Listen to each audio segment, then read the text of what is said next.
বর্তমান বাংলাদেশে আসলে চাঁদাবাজি কে করছে? আমরা বাংলাদেশে যতগুলো পলিটিক্যাল পার্টি আছে, আমরা প্রত্যেকটা পলিটিক্যাল পার্টিকে অ্যানালাইসিস করব যে আসলে কে চাঁদাবাজিটা করছে। সো আমরা একের পর এক সেটা দেখার চেষ্টা করি। প্রথমত ইসলামিক যে পলিটিক্যাল পার্টিগুলো আছে সেগুলোর ব্যাপারে আমরা কথা বলি। প্রথমত আমরা জামাত ইসলামীকে নিয়ে আসি। আমরা যদি জামাত ইসলামীকে নিয়ে যদি স্টাডি করি কিংবা এটা নিয়ে যদি অ্যানালাইসিস করি, তাহলে দেখতে পাবেন যে মানুষের মাঝে এই দলটাকে নিয়ে অনেক বেশি কন্ট্রোভার্সি আছে, এবং অনেকেই এই কথা বলবে যে আসলে জামাত শিবির তারা মানুষের রগ কাটে, বাট কেউ আজ পর্যন্ত ন্যূনতম একটা প্রমাণ উপস্থাপন করতে পারে নাই যে আসলে তারা কোথাও কোনোভাবে চাঁদাবাজি করছে।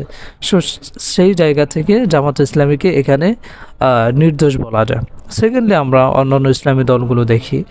প্রথমে যদি আমরা খেলাফত মজলিসকে নিয়ে আসি, তাহলে দেখবেন যে আসলে খেলাফত মজলিসের যে সমস্ত মানুষ আছে এদের ভিতরে মেজরিটি পার্সেন্ট হচ্ছে মাদ্রাসার ছাত্ররা।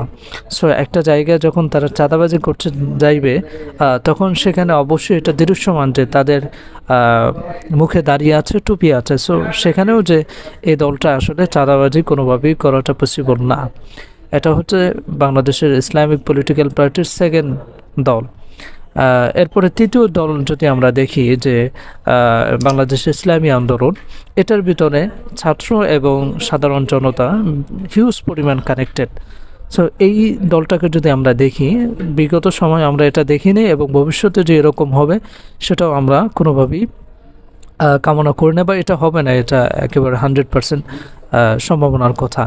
সো এখন এই যে আমরা যে ইসলামিক যে দলগুলো আছে সেই দলগুলোকে আমরা দেখেছি, জামাত ইসলামীকে দেখেছি, বাংলাদেশ ইসলামী আন্দোলনকে দেখেছি, হেফাজত ইসলাম, খেলাফত মজলিস, এই দলগুলোকে আমরা দেখিয়েছি যে এরা আসলে কোনোভাবেই চাঁদাবাজির সাথে ন্যূনতম জড়িত নয়। তাহলে এখন রয়ে গেল বাংলাদেশ বিএনপি। এই বিএনপির ব্যাপারে আমরা গত 2 বা 3 দিন আগে আমি এবং আমার আর একটা ফ্রেন্ডস আমরা বের হয়েছি এবং সাধারণ মানুষের কাছে আমরা এই বিষয়টা নিয়ে গিয়েছি যে আসলে বিশেষ করে যারা রিক্সা চালক থেকে শুরু করে রাস্তার পাশে যারা মুড়ি এবং চানাচুর সহকারে বিভিন্ন কিছু বিক্রি করে, আমরা তাদেরকে জিজ্ঞাসা করছি যে আসলে আপনারা নির্দিষ্ট কোনো একটা পলিটিক্যাল পার্টিকে আপনারা কি চাঁদা দেন কিনা। তখন তারা অকপটে স্বীকার করেছে যে হ্যাঁ, আমাদেরকে এরকম একটা দলকে আমাদের চাঁদা দিতে হচ্ছে। সো সেই দলটা কোনটা সেটা তারা বলে দিয়েছে যে সেই দলটা হচ্ছে বিএনপি। এবং এখানে আওয়ামী লীগের তো প্রশ্নই আসে না যে তারা চাঁদাবাজি করছে। তাদের সরকার পতন হয়েছে এবং তাদের যে সমস্ত নেতাকর্মীরা আছে তাদেরকে তো সবাই চেন, যেহেতু গত 16 বছরে তারা বাংলাদেশে রাজত্ব করেছে। সো সেই জায়গা থেকে চিন্তা করে আওয়ামী লীগ এখন চাঁদাবাজি করছে না। তাহলে আমরা লাস্ট যেটা দেখেছি সেটি হচ্ছে যে বাংলাদেশ বিএনপি তারা কন্টিনিউয়াসলি তারা চাঁদাবাজি করে যাচ্ছে।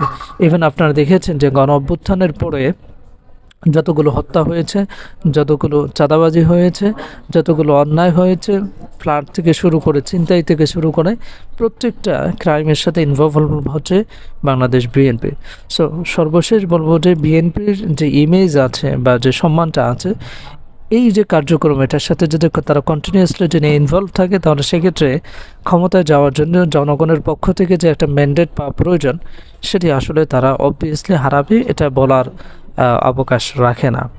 সো এই জায়গা থেকে বলবো যে আসলে অবশ্যই এই জায়গা থেকে আমাদেরকে সচেতন হতে হবে এবং যে সমস্ত মানুষ আপনারা চাঁদা দিচ্ছেন বিশেষ করে তাদেরকে এক্ষেত্রে আগে এগিয়ে আসতে হবে এবং আপনারা যদি প্রতিরোধ গড়ে তোলেন তাহলে সেক্ষেত্রে এই চাঁদাবাজি কিছুটা কমবে। তা না হলে দেখা যাবে আপনারা যদি কোনো কিছু না বলে কন্টিনিউ যদি চাঁদা দিতে থাকেন, তাহলে সেক্ষেত্রে যারা চাঁদা তুলছে তাদের মনোবল বেড়ে যাবে এবং তারা এটা কন্টিনিউয়াসলি করবে।